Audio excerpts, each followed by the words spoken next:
Hello everyone, आज class में exercise 2.2 question first को डिस्कस करेंगे। देखिए यहाँ पे हमारा गिवन क्वेश्चन है, find the zeros of the following quadratic polynomials and verify the relationship between the zeros and the coefficients. देखिए ये जो क्वेश्चन है, इस क्वेश्चन में आपको कुछ पॉलिनोमियल्स दे रखे हैं। क्वाड्रेटिक पॉलिनोमियल उन्हें कहते हैं जिनकी हाईएस्ट डिग्री या हाईएस्ट पावर 2 हो। जैसे कि आप यहाँ देख सकते हैं x² - 2x - 8, यहाँ पे हाईएस्ट पावर 2 तक गई है या फिर डिग्री इसकी 2 तक गई है, इसलिए इसे क्वाड्रेटिक कहते हैं। अब आपको क्या करना है, इन जितने भी क्वाड्रेटिक पॉलिनोमियल हैं इन सब के आपको जीरोस फाइंड करने हैं, वो मैं बताऊंगा कैसे फाइंड करते हैं। इसके बाद आपको इनका रिलेशनशिप भी बताना है, किसमें, एक तो इनके जीरोस में, दूसरा इनके कोफिशिएंट्स में। और इस क्वेश्चन की सबसे खास बात ये है कि आप लोगों ने ये 8th क्लास में भी इस तरह के क्वेश्चंस करे हैं। क्वाड्रेटिक पॉलिनोमियल को सॉल्व करना आपने वहाँ पे भी सीखा था और 9th में भी आप लोगों ने सीखा है। 10th में हल्का सा एक आध स्टेप आगे बढ़ चुका है। चलिए फिर समझते हैं। देखिए सबसे पहले मैं फर्स्ट पार्ट की बात करूँगा। आपका जो फर्स्ट क्वाड्रेटिक पॉलिनोमियल दे रखा है ये है x² - 2x - 8। एम आई राइट? ये आपका फर्स्ट क्वाड्रेटिक पॉलिनोमियल है। सॉल्व कैसे करते हैं इसे ध्यान से समझिए, आप लोगों को वैसे आता भी होगा। सिंपली जो x² का कोफिशिएंट होता है उसका मल्टीप्लाई हम 8 से करते हैं। 8 से मतलब लास्ट का जो टर्म होता है, कॉन्स्टेंट टर्म जो अकेला होता है जिसके साथ कोई वेरिएबल ना जुड़ा हो, उसके साथ हम लोग मल्टीप्लाई करते हैं। यहाँ 2x के साथ x जुड़ा है तो इसलिए छोड़ देंगे इसे, बस इसका मल्टीप्लाई कर देंगे। x² के कोफिशिएंट मतलब उसके आगे जो लगा है, उसके आगे कुछ भी नहीं लगा हुआ है, मतलब 1 का मल्टीप्लाई 8 में करेंगे तो 8 ही आएगा। अब हम लोग क्या करेंगे, इस 8 को यूज़ करेंगे, जैसे मैं यहाँ साइड में रफली समझाता हूँ। 8 के फैक्टर कर दीजिए, 2 × 2 × 2, यही होंगे इसके फैक्टर।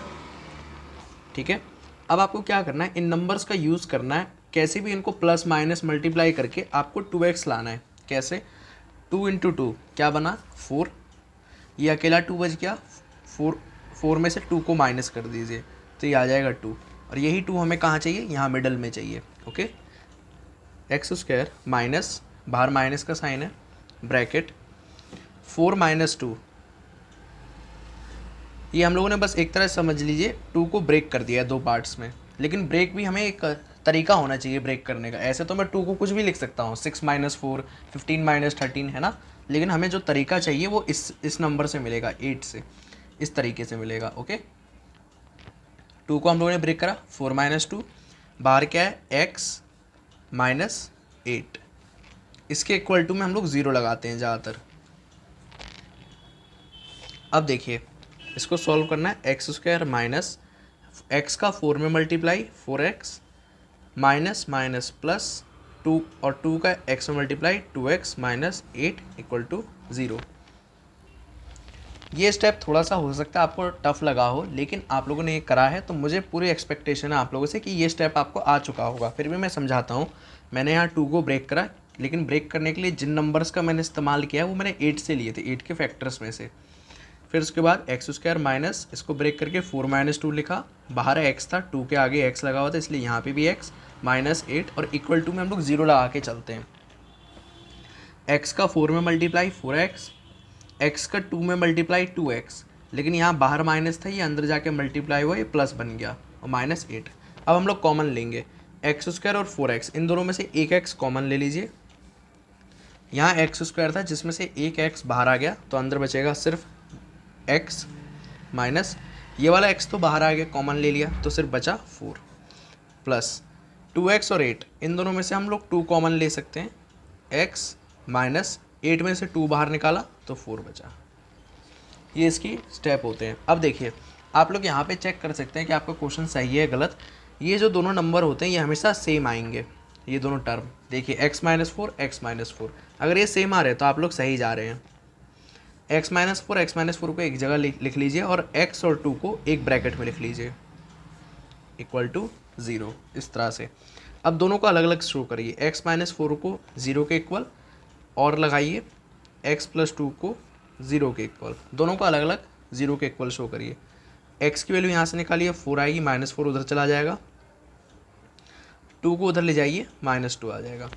ओके, अब ये जो x की वैल्यू आई है इसी को हम लोग जीरोज़ कहते हैं। ये जो आई है ना दोनों वैल्यूज़ 4 और -2, इन्हीं दोनों को हम लोग कहते हैं ज़ीरोज़। अब ज़ीरोज़ क्यों कहते हैं इसे भी समझ लीजिए। अगर आप इन दोनों वैल्यूज़ को, चाहे 4 को या -2 को, किसी एक को भी अगर इसमें पुट करेंगे, ये जो आपकी गिवन इक्वेशन है, तो आपका आंसर 0 आ जाएगा इस वाली इक्वेशन में। ये वाला जो पॉलिनोमियल है जिसको हम लोग सॉल्व कर रहे थे, इसमें आप लोग करके देख सकते हैं, 4 को पुट करें या -2 को पुट करें तो आपका आंसर 0 आएगा। ओके, इसलिए हम लोग ये वैल्यूज़ को हमेशा ज़ीरोज़ कहते हैं। अब आपका फर्स्ट आंसर तो यहाँ पे कंप्लीट हो गया। सेकंड में आपको यहाँ पे रिलेशनशिप भी बताना है इसके ज़ीरोज़ में और इसके कोफिशिएंट में। तो मैं रिलेशनशिप आपको समझाता हूँ। देखिए, सम ऑफ ज़ीरोज़, देखिए ये जो आपके दोनों ज़ीरोज़ आए हैं, इन दोनों ज़ीरोज़ को आप लोग दो तरीके हैं आपके पास, या तो इनका सम करिए या फिर इनका प्रोडक्ट करिए। माइनस और डिवाइड हम लोग अभी नहीं करते हैं, सम करेंगे। अभी रुकिए, सम हम एक तरफ लिखते हैं और इसके लिए भी एक फार्मूला होता है, सम, इसका सम निकालने का भी एक फार्मूला होता है। फार्मूला समझिए, इक्वल में minus coefficient of x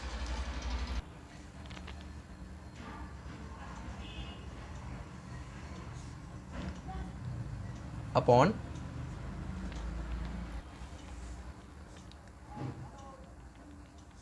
coefficient of x square, ये इसका फॉर्मूला होता है।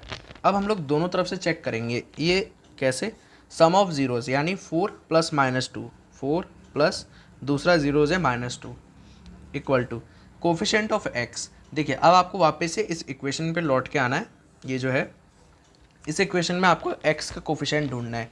एक्स का कोफिशिएंट यहाँ पे -2 है, आपको साइन साथ में लेके चलना होगा। अगर बाहर माइनस लगाए तो इस पूरे माइनस को साथ में लेके चलेंगे। ओके, माइनस, फिर ब्रैकेट में कोफिशिएंट ऑफ एक्स यानी कि -2 upon coefficient of x square. X square के जो आगे लगा होगा, वैसे भी जो भी कोफिशिएंट की बात होगी तो वेरिएबल टर्म के आगे जो भी नंबर लिखा होगा उसको हम लोग कोफिशिएंट कहते हैं। तो एक्स स्क्वायर के आगे हमारे पास यहाँ पे 1 है तो नीचे 1। ओके, इस तरह से 4 - 2 2 equal to minus minus plus तो 2 इक्वल टू 2। यहाँ पे आप लोग देख सकते हैं LHS और RHS दोनों इक्वल आ चुके हैं। तो इसका मतलब हम लोगों ने जो ज़ीरोज़ फाइंड करे थे बिल्कुल सही फाइंड करे थे और यहाँ पे हमारा रिलेशनशिप वेरीफाई भी हो रहा है। ओके, लेकिन ये अभी 50% ही वेरीफाई हुआ है, क्योंकि 50% जो है वो अभी हम लोगों ने सम ऑफ ज़ीरोज़ निकाला। अब हम लोग प्रोडक्ट ऑफ ज़ीरोज़ निकालेंगे।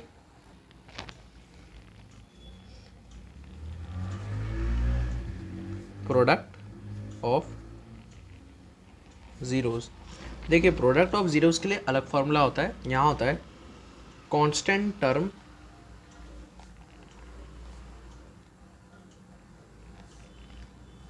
Upon coefficient of x square. अब देखिए, प्रोडक्ट ऑफ ज़ीरोज़ के लिए 4 × -2 करेंगे क्योंकि यही हमारे ज़ीरोज़ आए हैं, इक्वल टू कांस्टेंट टर्म। देखिए इक्वेशन क्या थी, मैं यहाँ रफ में लिखता हूँ, यहाँ लिख देता हूँ मैं, x square minus 2x minus 8। ये जो लास्ट का नंबर होता है जिसके आगे कोई एक्स वाई कुछ ना जुड़ा हो उसे हम कांस्टेंट टर्म कहते हैं। तो ये हो गई कांस्टेंट टर्म -8, ऊपर हमें जैसा लिखना था, नीचे लिखना है कोफिशिएंट ऑफ एक्स स्क्वायर यानी एक्स स्क्वायर का कोफिशिएंट। एक्स स्क्वायर के आगे क्या लगा है, कुछ भी नहीं है तो 1 मानते हैं, नीचे 1। 4 × -2 -8, और ये 1 को खैर डिवाइड करने से भी कोई फ़र्क नहीं पड़ने वाला, ये भी -8 होगा। अब आप लोग जैसे देख सकते हैं हम लोगों ने दोनों में, प्रोडक्ट ऑफ ज़ीरोज़ में भी, सम ऑफ ज़ीरोज़ में भी, लेफ्ट हैंड साइड को राइट हैंड साइड के इक्वल प्रूफ कर दिया। सो ये यहाँ से हमारा जो रिलेशनशिप है कोफिशिएंट और ज़ीरोज़ का वो वेरीफाई हो जाता है। आप लोग यहाँ लिखना चाहे तो लिख सकते हैं, here LHS equal to RHS, therefore hence verified. आप लोग वैसे इतना अगर शो कर देंगे तो भी काफ़ी है, बस आपको ये दोनों इक्वल ला के दिखाने हैं। ओके, सो ये हो गया आपका फर्स्ट पार्ट। काफ़ी इजी क्वेश्चन है अगर आपको सॉल्व करना आता है और ये जो फॉर्मूले हैं ये याद होंगे तो। अब एक बार हम लोग सेकंड पार्ट को भी देख लेते हैं। सेकंड पार्ट में आपके पास है 4s² माइनस 4s + 1। यहाँ पे मैं आपको एक बात बता के चलूँगा कि यहाँ पे s² s आने से कोई बहुत बड़ा फ़र्क नहीं पड़ता। स्टूडेंट्स कई बार ऐसे हेजिटेट हो जाते हैं कि कोई भी अगर दूसरा वेरिएबल जैसे x की जगह पे उन्होंने वाई टी कुछ भी अगर देख लिया तो थोड़ा सा वो घबरा जाते हैं, लेकिन इसकी कोई ज़रूरत नहीं है, ये भी वेरिएबल ही है, बस इन्होंने अलग करके दे दिया। जैसे कि इसी भी सॉल्व कर सकते हैं। कैसे करेंगे? जैसे स्टार्टिंग मैंने बताया एस स्क्वायर के कोफिशिएंट का कांस्टेंट टर्म से मल्टीप्लाई, 4 का मल्टीप्लाई 1 से 4 आएगा, यहाँ एक बार लेके चलते हैं 4, इसके फैक्टर कर दीजिए 2 × 2, यही हो सकता है। आपको क्या चाहिए? माइनस का 4 ये चाहिए, तो 2 + 2, ये जो दोनों मल्टीप्लाई में इसको बस प्लस में लिख दीजिए। मैंने आप वहाँ पे भी रिपीट करा था कि इसके जो फैक्टर होंगे उसी में आपको प्लस माइनस करके कैसे भी ये बीच वाला मिडिल टर्म चाहिए। ओके, सो 4s² माइनस 4 को ब्रेक करते हैं, 2 + 2 बाहर s और +1, ये s बाहर था इसलिए यहाँ पे लग गया। 4 को हम लोगों ने ब्रेक कर दिया, 2 + 2 और बाहर माइनस थे, ये माइनस का एज इट इज़ रहा। इसे यहाँ पे प्लस मत करिएगा वरना वापस आप ऊपर आ जाएंगे।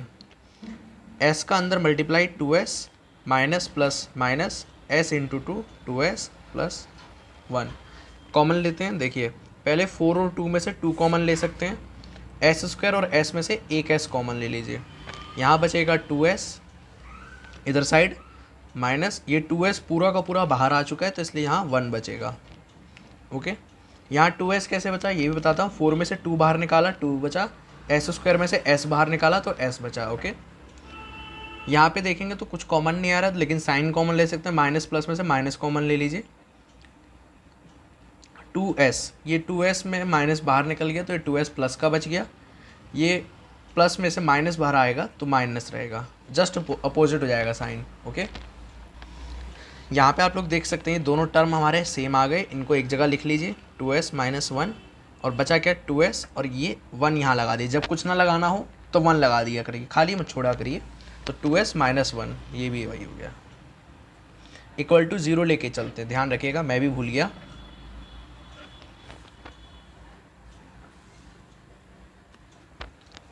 यहाँ से आप दोनों को सेपरेट लिखिए, 2s - 1 = 0 और 2s - 1 = 0।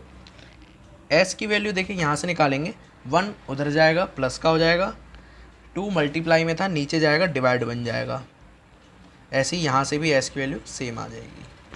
ओके, इस तरह से अब आपके क्या आ गए? ये जीरोज़ आ गए हैं, 1/2 1/2। आप लोग चाहें तो इसको यहाँ पुट कर सकते हैं, आपका आंसर 0 आएगा इस वाली इक्वेशन में। इसमें अगर आप पुट करेंगे तो आंसर आपका 0 आएगा, इसलिए इसे जीरोज़ कहते हैं। अब आप लोगों को इसके बाद इसमें इसका रिलेशनशिप जो था जीरोज़ और कोफिशिएंट का, ये दोनों आपको फाइंड करने हैं। फाइंड कहना गलत होगा, यहाँ पे वेरीफाई करने हैं। तो चलिए इसे भी वेरीफाई करते हैं। देखिए सबसे पहले आपके पास सम ऑफ ज़ीरोज़ हमेशा सबसे पहले निकालते हैं, ऐसा कोई ज़रूरी नहीं है, आप लोग प्रोडक्ट भी पहला निकालना चाहे तो निकाल सकते हैं।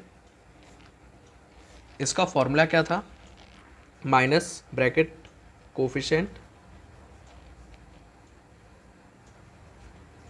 Coefficient of x upon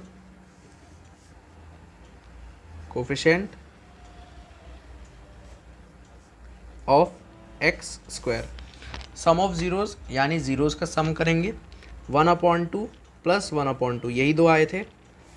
coefficient of x, यहाँ पे अगर इक्वेशन में रफली लिख लेता हूँ, जस्ट अ सेकेंड, ये हमारी इक्वेशन थी, इधर लिख देता हूँ मैं, 4s² - 4s + 1, ये थी आपकी इक्वेशन। देखिए कोफिशिएंट ऑफ x, वैसे तो हमें यूज़ करना चाहिए था s, क्योंकि यहाँ पे हमारा जो वेरिएबल है वो x की बजाय s है, तो इन दोनों को s कर देते हैं कुछ इस तरह से। देखिए s का कोफिशिएंट क्या है? 4, लेकिन अकेला 4 नहीं है, उसके आगे माइनस है तो माइनस भी लीजिएगा, बाहर माइनस लगाए, अंदर कोफिशिएंट आया -4 upon coefficient of s², s² के आगे 4 लगाए तो ये नीचे 4, 1/2 1/2 सॉल्व करिए, 2/2 बनेगा और ये माइनस माइनस प्लस 4/4 होगा। ये आप कैंसिल करेंगे तो ये 1 आएगा और इसको भी डिवाइड करेंगे तो 1 आ जाएगा। LHS = RHS। प्रोडक्ट की भी बात करनी है। अगर आपको ये एग्ज़ाम में क्वेश्चन आए तो आपको दोनों तरफ से प्रूफ करके दिखाना होगा, सम ऑफ ज़ीरोज़ से भी, प्रोडक्ट ऑफ ज़ीरोज़ से भी, क्योंकि जो इसके मार्क्स मिलेंगे दोनों के बेसिस पे मिलेंगे। सॉरी, कांस्टेंट टर्म, इसका फॉर्मूला याद रखिएगा सारे फॉर्मूले को, कांस्टेंट टर्म डिवाइड बाई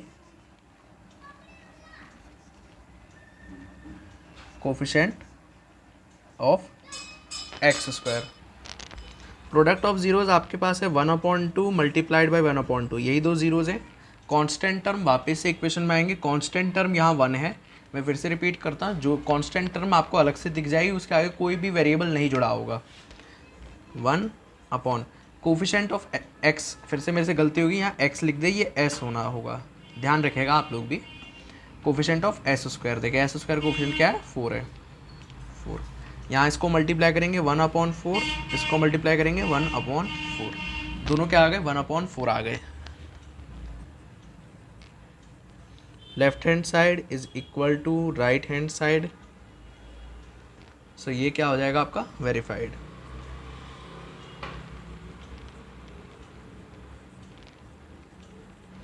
इस तरह से आप लोग इसको वेरीफाई करेंगे। क्वेश्चन काफ़ी इजी है लेकिन थोड़ा आपको सॉल्व करना आना पड़ेगा, साथ ही में फॉर्मूले भी आपको याद रखने होंगे।